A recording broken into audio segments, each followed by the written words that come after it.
The real estate agent's keys trembled in her hands as she approached the front door of the old farmhouse on Maple Creek Road. It was October 15th, 2024, exactly 40 years and 2 weeks since the Henderson family had vanished without a trace from their 400-acre farm outside Millbrook, Iowa. Sarah Mitchell had been selling rural properties for 15 years, but she had never dealt with a case quite like this one. The Henderson farm had been tied up in legal proceedings since 1984, bouncing between distant relatives, the county government, and various attempts at estate resolution. Now, finally, the property was being prepared for auction, and Sarah's job was to assess its condition for potential buyers. She had expected to find a decrepit, abandoned house ravaged by 4 decades of neglect. What she found instead would become the subject of one of the most perplexing cold case investigations in Iowa's history. The front door opened with surprising ease, its hinges well oiled despite the passage of time. Sarah stepped into the foyer and immediately noticed something unsettling. There was no dust. The hardwood floors gleamed as if they had been polished recently. The air smelled faintly of lemon cleaner and something else, something that made her stomach turn. But it was when Sarah entered the dining room that she stopped dead in her tracks. The large oak table was set for 5 people. China plates with a delicate blue flower pattern sat at each place setting, accompanied by silverware that caught the afternoon light streaming through spotless windows. Cloth napkins were folded neatly beside each plate. In the center of the table sat a pot roast, potatoes, green beans, and dinner rolls that looked as if they had just come out of the oven. The food was still warm. Sarah pulled out her phone with shaking hands and dialed 911. 911, what's your emergency? This is Sarah Mitchell. I'm a realtor at 4247 Maple Creek Road, the old Henderson place. I think someone's been living here. Or something very strange is happening. What makes you think that, ma'am? Sarah stared at the table setting that had been undisturbed for 40 years, but looked like it had been prepared that morning. There's a dinner table set for 5 people, and the food is still hot. Within 30 minutes, 3 sheriff's department vehicles were parked in the gravel driveway of the Henderson farm. Sheriff Tom Bradley, a 58-year-old veteran law enforcement officer who had grown up in Millbrook, was among the first to enter the house. He had been a rookie deputy in 1984 when the Henderson family disappeared, and the case had haunted him throughout his career. Jesus Christ, Sheriff Bradley muttered as he surveyed the dining room. This is exactly how we found it 40 years ago.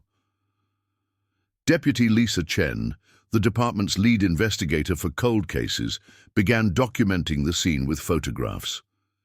Sheriff, the food is definitely fresh. I can still see steam coming from the pot roast. That's impossible. This house has been sealed and monitored by the county. No one has been authorized to enter. But the evidence was undeniable. Not only was the dinner freshly prepared, but the entire house showed signs of recent habitation. Beds were made with crisp sheets, bathrooms were spotless, and the refrigerator hummed quietly, filled with fresh groceries that had expiration dates from the current week. Sheriff Bradley walked slowly through each room, comparing what he saw with crime scene photographs from 1984 that were burned into his memory. Everything was exactly as it had been 40 years ago, but impossibly preserved and maintained.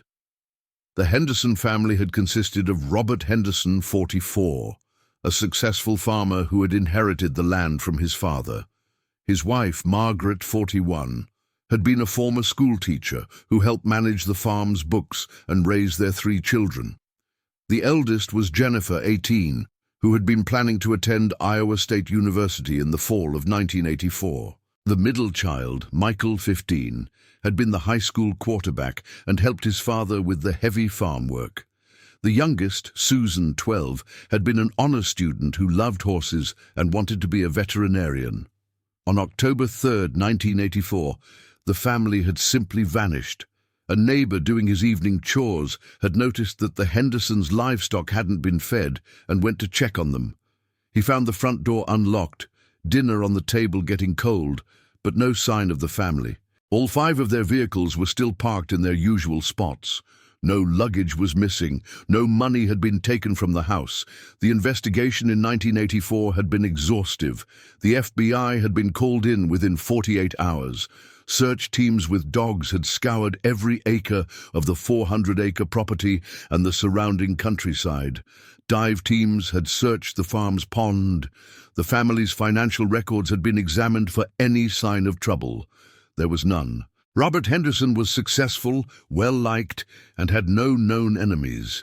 The family was active in their church and community with no history of domestic problems. Theories had ranged from mass kidnapping to witness protection to alien abduction. But no evidence had ever been found to support any explanation. The Henderson family had simply ceased to exist. Now, 40 years later, Deputy Chen was discovering details that made the mystery even more perplexing. "Sheriff, come look at this," she called from the kitchen. "The calendar on the wall is current, October 2024. And look at this grocery receipt on the counter. It's from Miller's Market in town, dated 3 days ago." Sheriff Bradley examined the receipt. Milk, bread, butter, vegetables, meat, everything needed to prepare the meal that was currently steaming on the dining room table. Who the hell has been shopping for groceries? He wondered aloud. Deputy Chen opened the refrigerator and began cataloging its contents. Fresh milk, expiration date October 18th. Eggs from this week. This leftover casserole has today's date written on the container in marker. Bag everything as evidence and call the crime lab in Des Moines. We need a full forensics team out here. Sheriff Bradley stepped outside to clear his head and consider the implications of what they had found. The Henderson property was located in one of the most remote areas of rural Iowa, surrounded by corn and soybean fields that stretched for miles. The nearest neighbor was 2 miles away. If someone had been secretly living in the house, maintaining it and preparing meals, how had they gone undetected for so long? His radio crackled with a call from dispatch. "Sheriff Bradley, we just received a call from Miller's Market. The owner, Jim Miller, says he needs to speak with you immediately about the Henderson place. Tell him I'll be there within the hour." Miller's Market was a family-owned grocery store that had served the Millbrook community for 3 generations. Jim Miller, 62, had taken over from his father and remembered the Henderson family well. When Sheriff Bradley arrived, Miller was waiting with a folder full of receipts and a deeply troubled expression. "Sheriff, I didn't think anything of it until I heard on the police scanner that you were investigating something at the Henderson farm. But now I realize I should have called you years ago." "What are you talking about, Jim?" Miller opened the folder and spread out dozens of grocery receipts. Someone's been shopping here regularly for groceries, paying cash, and having them delivered to the Henderson place. It's been going on for at least 10 years, maybe longer. Sheriff Bradley examined the receipts. They showed consistent purchases of basic groceries, the kind of items a family of 5 might need. All paid for in cash, all with delivery addresses listed as 4247 Maple Creek Road. "Who's been making these purchases?" "That's the strange thing, Sheriff. It's always different people. Sometimes it's an elderly woman, sometimes a middle-aged man, sometimes younger folks. None of them are local, and I never see the same person twice." "Do you have security cameras?" "Only for the last 5 years, but I pulled the footage from the most recent deliveries." Miller handed over a USB drive. "The delivery driver always leaves the groceries at the end of the driveway. He never sees who picks them up." Sheriff Bradley felt a chill run down his spine. "Jim, why didn't anyone think this was strange?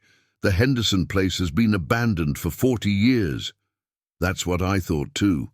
But about 12 years ago, I asked the county about it. They told me the property was being maintained by a caretaking service hired by the estate. I assumed it was legitimate." "There's no caretaking service, Jim. There never has been." On his drive back to the Henderson farm, Sheriff Bradley's mind raced with possibilities. Someone had been maintaining the property for years, keeping it exactly as it had been in 1984, and living there in secret. But who? And why? The forensics team from Des Moines had arrived and was processing the house room by room. Dr. Amanda Foster, the chief forensic scientist, approached Sheriff Bradley with preliminary findings. "Sheriff, this is the strangest scene I've encountered in 20 years. The house is immaculate, but we're finding fingerprints from multiple individuals throughout. Some appear to be recent, others could be decades old. Any matches in the system? We're running them now, but here's what's really interesting. We found fingerprints in the kitchen that appear to match prints from the original 1984 crime scene. Prints that were identified as belonging to members of the Henderson family." Sheriff Bradley stared at Dr. Foster. "That's impossible. Those people disappeared 40 years ago. I'm just reporting what the evidence shows. We'll need to do more detailed analysis, but the preliminary comparison suggests that someone with Robert Henderson's fingerprints prepared that meal in the kitchen. Could someone else have the same fingerprints? Identical twins can have similar prints, but not identical, and the original investigation confirmed that Robert Henderson was an only child. As the sun set over the Iowa countryside, Sheriff Bradley stood in the Henderson farmhouse trying to make sense of evidence that seemed to defy logical explanation. A family that had vanished 40 years ago appeared to have left fingerprints on a meal prepared that very day. Deputy Chen approached with additional findings. "Sheriff, we've found something else. In the master bedroom, there are recent photographs on the nightstand. Family pictures that look like they were taken within the last few years." Sheriff Bradley followed her to the bedroom. On the nightstand sat several framed photographs showing 5 people who looked remarkably like the Henderson family, but clearly older. The man in the photos appeared to be in his 80s, the woman in her late 70s. The children from 1984 now looked middle-aged. "These people aged," Deputy Chen observed. "If this is really the Henderson family, they've aged 40 years since they disappeared. But where have they been? And why are they back now?" Dr. Foster joined them in the bedroom. "Sheriff, we found something else that might be significant. In the basement, there's a room that doesn't appear on any of the original house plans. It looks like it was constructed recently, within the last few years, and there are signs that people have been living down there. The basement room was accessible through a hidden door behind the furnace. It was surprisingly comfortable, with modern furniture, a television, and sleeping accommodations for 5 people. On a desk in the corner was a stack of newspapers from various years, a collection of library books, and what appeared to be a handwritten journal. Sheriff Bradley opened the journal carefully, using gloves to avoid contaminating potential evidence. The first entry was dated January 15th, 2019. "We've decided it's time to come home. After 35 years away, we miss the farm. We miss Iowa. But we can't just walk back into our old lives without explanation. People would ask too many questions about where we've been and why we left. So we've decided to return, gradually, carefully, making sure no one notices until we're ready to reveal ourselves." The journal continued. "Margaret has aged well, though she misses teaching. Jennifer is now 58 and has grandchildren she's never met. Michael is 55 and still strong enough to help with farm work. Susan is 52 and became a veterinarian, just like she always wanted. I'm 84 now, and I don't know how much longer I can maintain this secret." Sheriff Bradley read several more entries, each one raising more questions than it answered. The journal described a family that had spent 40 years living in hiding, but it never explained why they had left or where they had been. The final entry was dated October 10th, 2024, just 5 days earlier. Tomorrow we're going to have dinner at the table again, all of us together, just like we used to. It's been 40 years since we sat down as a family in our own dining room. After tomorrow, we're going to reveal ourselves to the community. We're tired of hiding. It's time to come home for real. But the dining room was empty when Sarah Mitchell had found it. The meal was prepared, the table was set, but the Henderson family was once again nowhere to be found. Sheriff Bradley closed the journal and looked around the hidden basement room. They were here as of 5 days ago, planning to reveal themselves. But something happened to make them disappear again. Deputy Chen was examining other items in the room. "Sheriff, look at this." She held up a stack of identification documents. Driver's licenses, social security cards, birth certificates. All were for the Henderson family members, but with different names and addresses from various states across the country. "False identities," Sheriff Bradley observed. "Professional quality. Someone spent a lot of money to create new lives for these people. But why? What were they running from in 1984? And why did they disappear again just as they were planning to come home?" Dr. Foster's voice called from upstairs. "Sheriff, you need to see this. We found something in the barn." The barn was located about 100 yards from the house, and like everything else on the property, it appeared to have been recently maintained. Inside, parked in the shadows, were 5 vehicles, all of them models from the 1980s, but in pristine condition. "These are the Hendersons' original cars," Sheriff Bradley recognized, "but they looked like they just rolled off the showroom floor." Deputy Chen opened the door of the pickup truck and examined the interior. The odometer shows 47,000 miles. These vehicles have been driven regularly, but maintained perfectly. In the bed of the pickup truck, they found something that made the mystery even more complex. Recent mail addressed to various members of the Henderson family. Letters from the Social Security Administration, the IRS, insurance companies, and banks, all dated within the last few years. "They've been living normal lives somewhere," Deputy Chen concluded. "Receiving mail, paying taxes, maintaining insurance, but using their real names and keeping ties to this address." Sheriff Bradley opened one of the letters, a Social Security statement addressed to Robert Henderson. According to the document, Robert had been receiving Social Security benefits for the past several years, with payments direct deposited to a bank account in Cedar Rapids, Iowa. They've been living less than 2 hours away, he realized. Close enough to maintain this property, but far enough away to avoid being recognized. As the forensics team continued processing the scene, Sheriff Bradley tried to piece together a timeline. The Henderson family had disappeared in 1984 for unknown reasons. They had spent decades living under false identities in various parts of the country, but in recent years they had been gradually returning to Iowa, maintaining their original property and preparing to reveal themselves. Something had happened 5 days ago to make them disappear again, but this time Sheriff Bradley was determined to find out what. The investigation was just beginning, but already it was clear that the Henderson family mystery was far more complex than anyone had imagined. They hadn't simply vanished, they had been living elaborate double lives for 40 years. And somewhere out there, 5 people who should be in their 50s, 70s, and 80s were once again on the run, leaving behind only the echo of a family dinner that never happened. The next morning, Sheriff Bradley sat in his office surrounded by boxes of evidence from both the 1984 investigation and the current scene.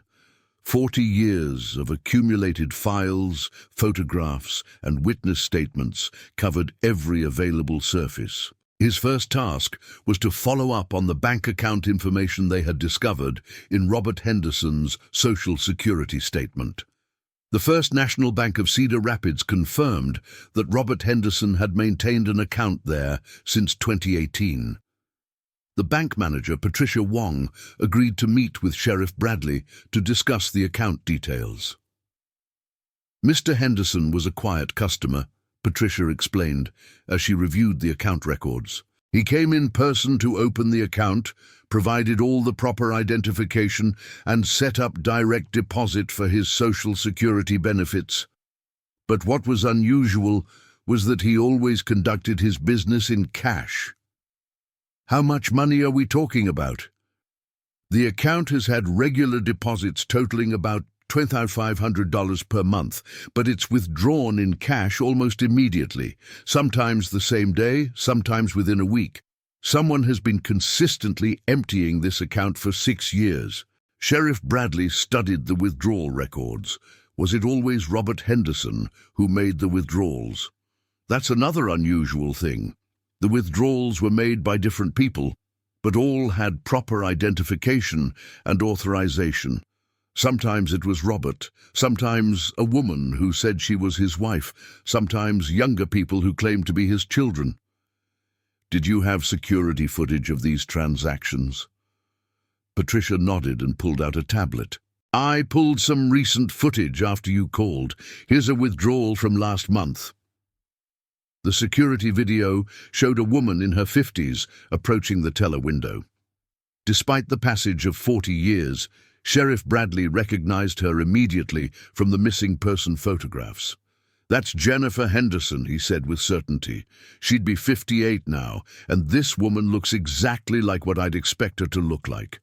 Sheriff, there's something else. About 3 months ago, Robert Henderson came in and updated his account to add a payable-on-death beneficiary. He named someone called Thomas Mitchell as the sole beneficiary of the account. Sheriff Bradley made a note of the name. Did he provide any information about this Thomas Mitchell? Just an address in Chicago, but when I looked it up later, I realized it was the address of a law firm. After leaving the bank, Sheriff Bradley drove to the Cedar Rapids Public Library. If the Henderson family had been living in the area for several years, there might be other traces of their presence. The librarian, an elderly woman named Dorothy Keene, was helpful but cautious. I can't give out patron information without a warrant, she said, but I can tell you that we've had several people using library services who gave addresses in rural Millbrook. Always different names, but they seemed like family. Similar features, always polite and well-educated. What kind of materials were they checking out? Mostly history books, genealogy resources, and newspapers from the 1980s. One of them, a woman in her 70s, spent hours in our microfilm section reading old issues of the Millbrook Gazette. The Millbrook Gazette stopped publishing in 1995, Sheriff Bradley noted. Exactly. She was very interested in issues from 1983 and 1984, right before it shut down. Sheriff Bradley obtained a warrant for the library records and discovered that Margaret Smith, Jennifer Davis, and Susan Wilson had all been regular patrons. Their library cards showed the same rural Millbrook address, but when Sheriff Bradley checked, it was a vacant lot. More intriguingly, the library's computer logs showed that these patrons had spent considerable time researching a specific topic. Missing persons cases from the 1980s, particularly cases involving families who had disappeared under suspicious circumstances. That afternoon, Sheriff Bradley decided to re-interview some of the original witnesses from 1984, starting with Harold Peterson, the neighbor who had discovered the abandoned dinner table 40 years ago. Harold, now 89, lived in a nursing home in Cedar Rapids. His memory was still sharp, and he was eager to discuss the case that had haunted him for decades. Sheriff, I've thought about that night every day for 40 years. There was something wrong even before I found the empty house. What do you mean? Earlier that afternoon, around 3 o'clock, I saw a black sedan driving slowly past the Henderson place. It made several passes like someone was studying the property. I didn't recognize the car, and in those days we knew every vehicle in the county. Did you report this to the investigators in 1984? Harold's expression grew troubled. I tried to, but the FBI agent who interviewed me said it probably wasn't relevant. He seemed more interested in whether the Hendersons had any financial problems or marital issues. Do you remember anything else about the car? It had government plates, I'm sure of it. And there were at least 3 people inside, maybe 4. Sheriff Bradley felt his pulse quicken. Government plates? You're certain? Positive. My son worked for the Postal Service, so I knew what government vehicles looked like. This wasn't local law enforcement, it was federal.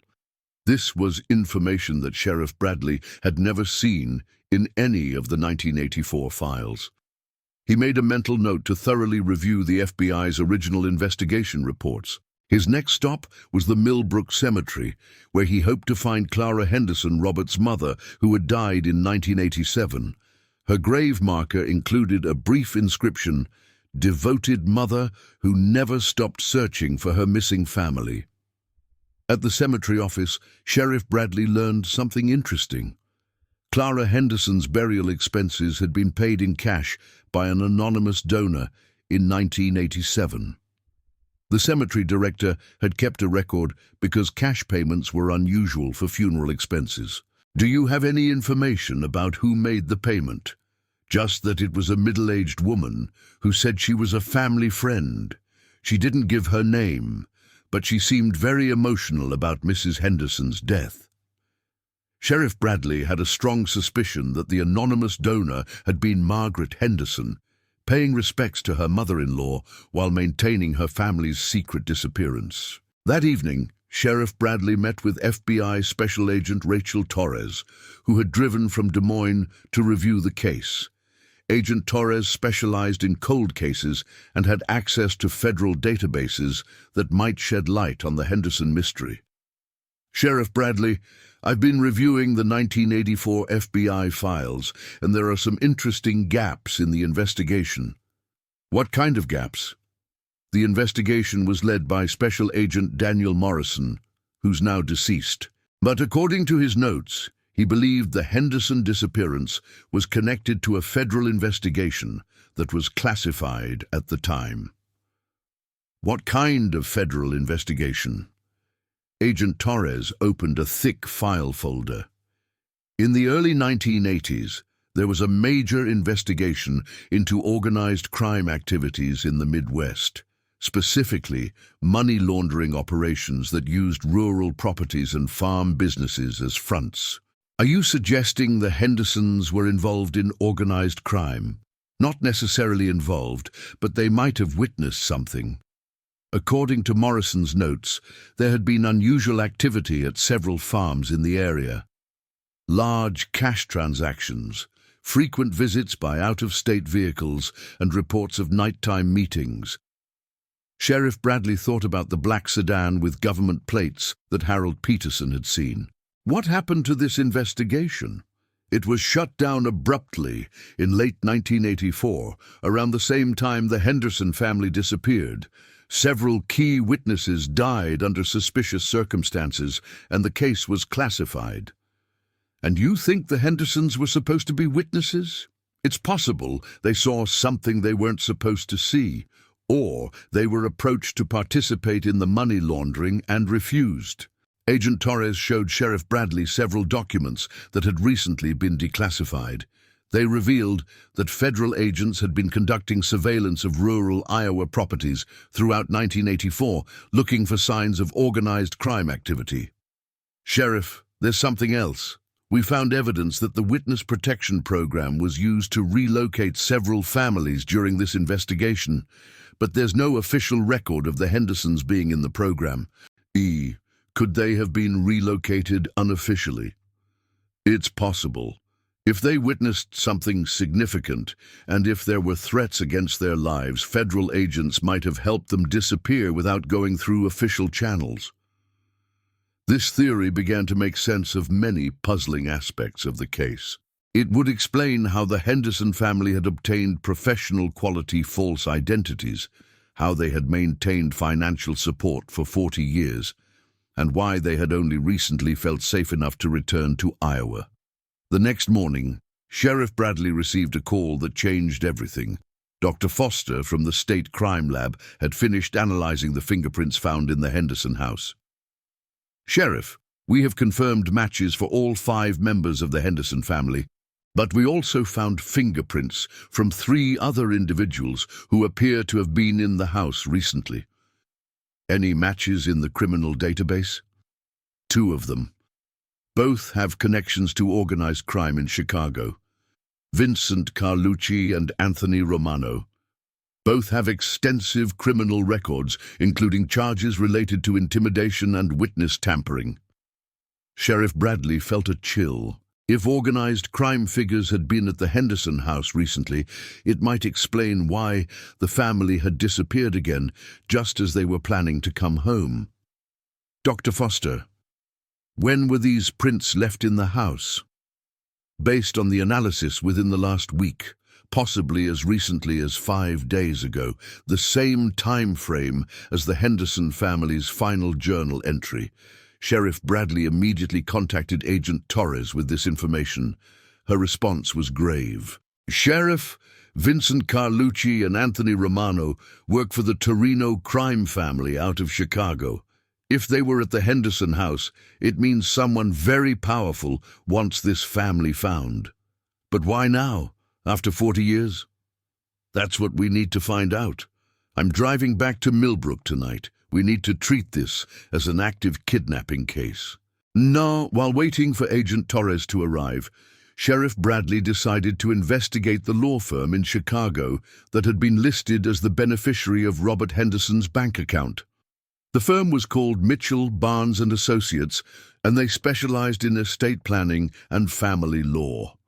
Thomas Mitchell, the senior partner, was reluctant to discuss client information over the phone, but he agreed to speak with Sheriff Bradley when he explained the urgency of the situation. "Sheriff, I can confirm that Robert Henderson contacted our firm several months ago about updating his estate plans. He was very concerned about protecting his family's assets in case something happened to them." "Did he explain what he was worried about?" "He said that people from his past were trying to find his family and that these people meant them harm. He wanted to make sure his children and grandchildren would be financially protected if his family had to disappear again."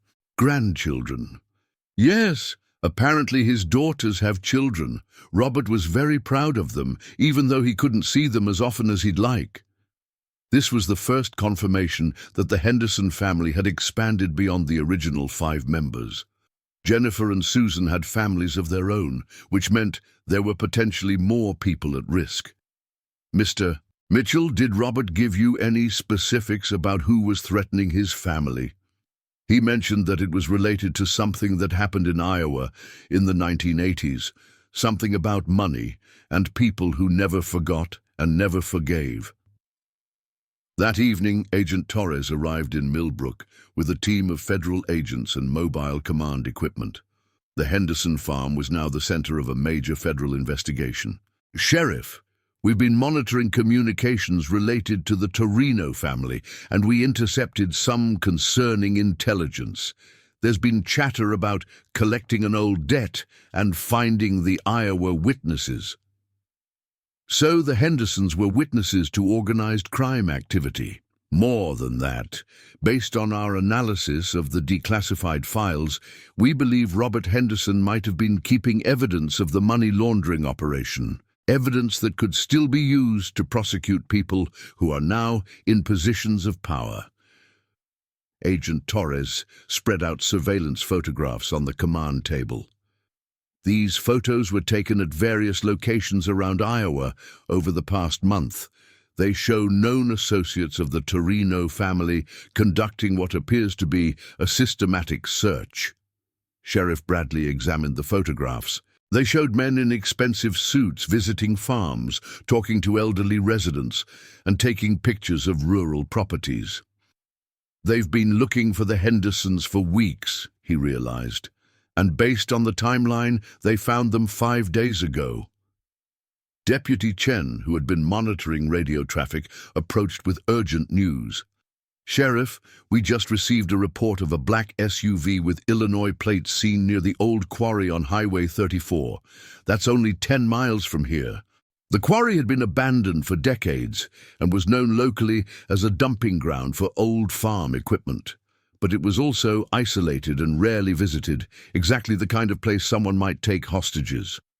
Agent Torres immediately dispatched tactical teams to the quarry while maintaining surveillance on the Henderson farm in case the family returned. As the sun set over the Iowa countryside, Sheriff Bradley found himself hoping that after 40 years of separation, the Henderson family would somehow survive their second disappearance.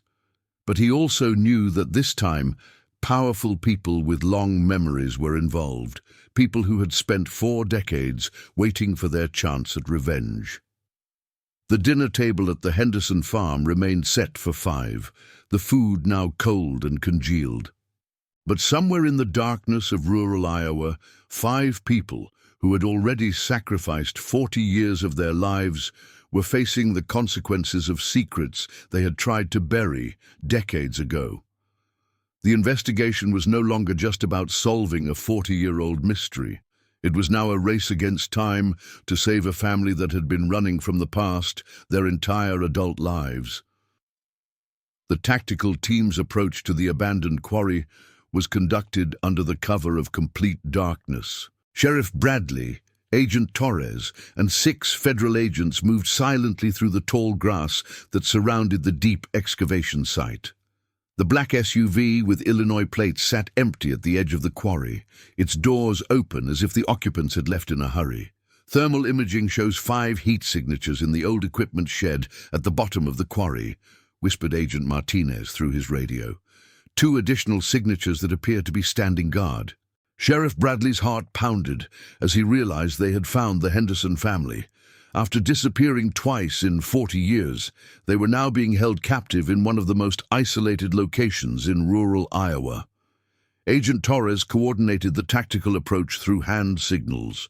The plan was to neutralize the guards simultaneously while a secondary team secured the hostages. Everything had to happen quickly and quietly to prevent harm to the family. At exactly 11:47 p.m., the operation began. The 2 guards posted outside the equipment shed never saw the federal agents coming. Both were taken down with non-lethal force and immediately zip-tied. Inside the shed, Vincent Carlucci and Anthony Romano were interrogating an elderly man who could only be Robert Henderson. "Where is it, old man?" Carlucci was shouting. "We know you took evidence from the farm in 1984. Photos, documents, something that could still hurt our organization. Tell us where it is, and we'll make this quick." Robert Henderson, now 84 but still defiant, looked his captor in the eye. "I told you 40 years ago, and I'll tell you now, I don't know what you're talking about." "Bullshit!" Romano slammed his hand on a metal table.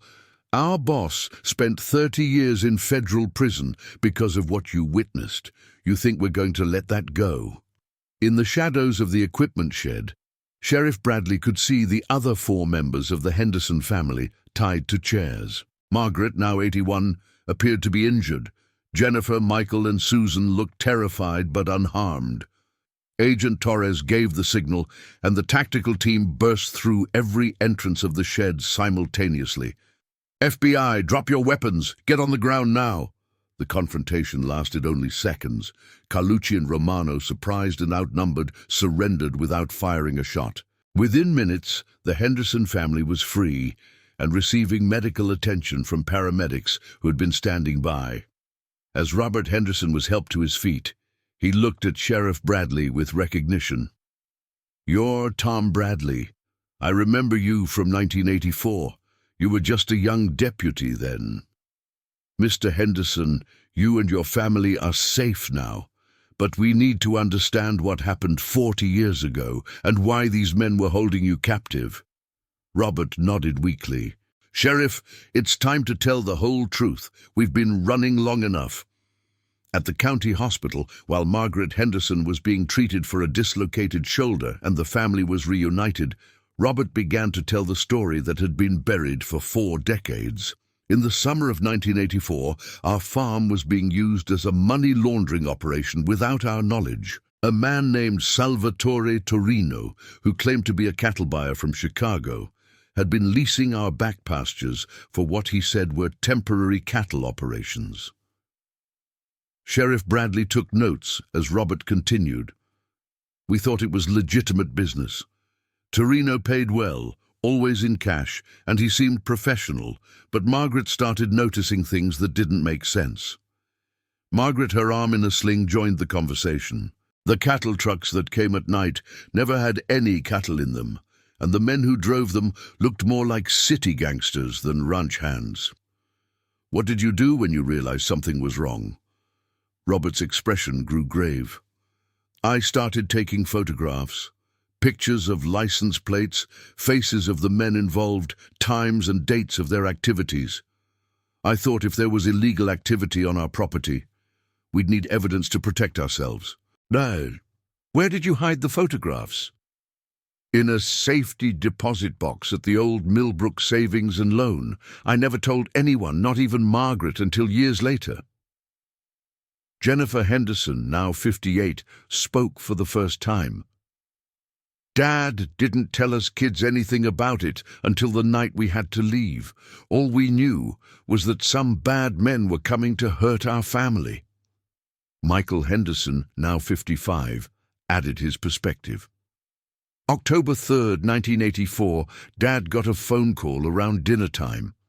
Someone warned him that Torino's people had discovered his surveillance activities and were coming to kill all of us. Who called to warn you? Robert looked uncomfortable. An FBI agent named Daniel Morrison. He'd been investigating the money laundering operation for months. He said federal agents were supposed to arrest Torino's people the next morning, but somehow the criminals had learned about the investigation. Agent Morrison told us we had maybe 2 hours before Torino's men arrived, Margaret recalled. He said there wasn't time to arrange official witness protection, but he could help us disappear temporarily. Susan Henderson, now 52, was the youngest when the family fled. I remember we were supposed to eat dinner, but instead we had to pack 1 suitcase each and leave everything behind. Mom was crying as she set the table, thinking it might be the last time we'd eat in our own home. Sheriff Bradley finally understood the mystery of the perfectly preserved dinner. Your mother set the table because she hoped you'd be able to come back soon. That's right, Margaret confirmed. I thought maybe in a few weeks after the bad men were arrested, we could come home and have that dinner together. Agent Torres, who had been listening to the family's story, filled in the federal perspective. Agent Morrison's investigation was compromised by a leak in the FBI office. Torino was warned about the impending arrests and moved to eliminate all witnesses before fleeing the country. What happened to Morrison? He was killed in a car accident 3 weeks after helping your family disappear. The official investigation concluded it was related to stress from the failed organized crime case. Robert Henderson's voice grew emotional. Morrison saved our lives, but he paid for it with his own. For 40 years we've carried the guilt of surviving when he didn't. Where have you been living all this time? Jennifer answered for the family. Agent Morrison had contacts in the U.S. Marshals Service who helped us create new identities. We've lived in Oregon, Arizona, North Carolina, and most recently in Cedar Rapids. Always together, always watching over our shoulders. Why did you decide to come back now? Robert's expression grew determined. Because we learned that Salvatore Torino died in federal prison 2 years ago. We thought his organization was finished, that we could finally come home. But his son Vincent took over the family business, Agent Torres explained, and he wanted to settle his father's old scores. Margaret Henderson looked around the hospital room at her family. We just wanted to have dinner together in our own home one more time. We've been grandparents, great-grandparents even, but we've never been able to celebrate holidays or birthdays in the house where our children grew up.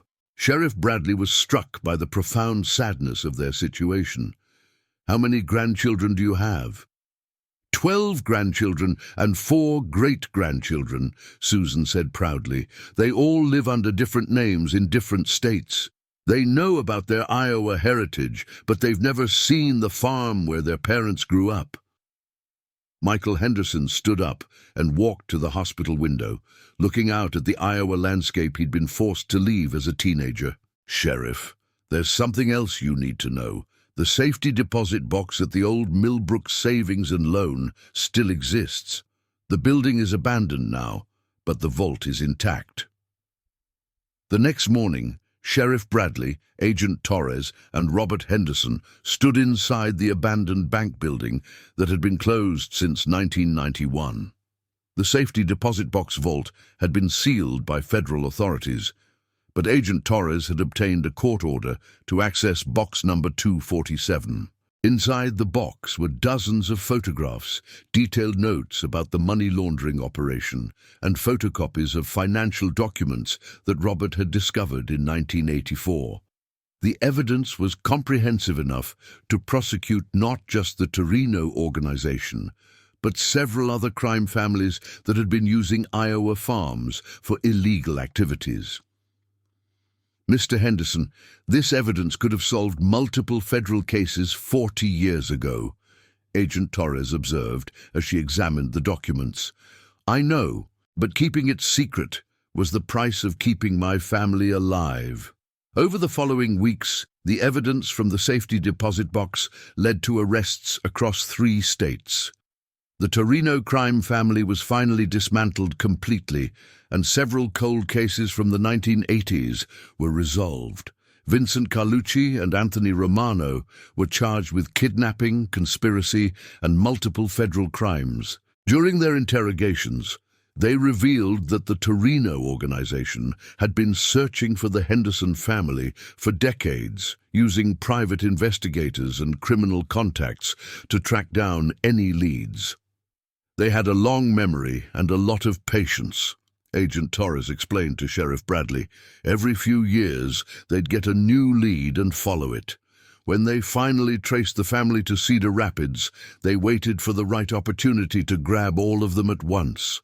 The Henderson farmhouse became the center of a much happier story 3 months later.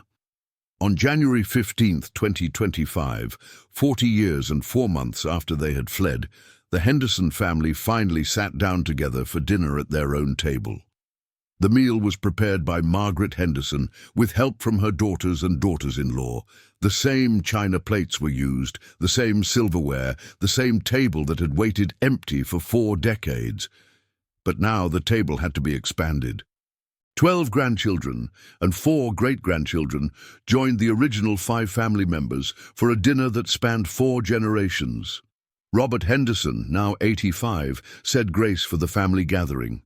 "We thank God for bringing us safely home, for protecting us during the years we had to be away, and for the opportunity to pass down our family's true history to the children and grandchildren who never knew where they really came from." Jennifer Henderson, now a grandmother herself, spoke for her generation. "This farm, this house, this table, they represent more than just property. They represent the idea that no matter how far you have to go, no matter how long you have to wait, family can always find its way home." The youngest great-grandchild, a 5-year-old girl named Emma, looked around the big farmhouse dining room with wonder. "Great-grandpa, why did you have to live in so many different places?" Robert smiled at her innocence. "Because sometimes, little one, families have to make hard choices to stay together. But we always knew that someday we'd come back to Iowa, back to this farm, back to this table." Sheriff Bradley was invited to the dinner as an honored guest. As he looked around the table at 5 generations of the Henderson family, he reflected on the case that had defined his career. 40 years ago, I was a young deputy who thought this was just another missing persons case. I never imagined I'd be sitting here having dinner with people who were supposed to be dead." Agent Torres, who had also been invited, raised her glass. "To the Henderson family, who proved that sometimes the best way to stay together is to disappear together. And to the law enforcement officers who never gave up trying to solve the mystery.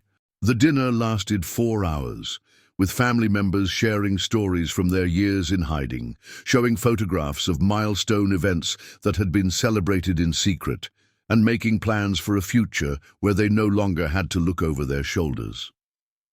After dinner, Robert Henderson took Sheriff Bradley on a tour of the property. The farm had been maintained perfectly during their absence, thanks to the anonymous caretaking arrangements they had made with local service providers. "Sheriff, there's one more thing I want to show you." Robert led him to a small cemetery plot behind the barn, where 5 headstones bore the names of the Henderson family members with death dates of October 3, 1984. "We had these made in 1995, on the 10th anniversary of our disappearance. We wanted there to be something here to mark the end of our old lives and honor the people we used to be." "Are you going to remove them now?"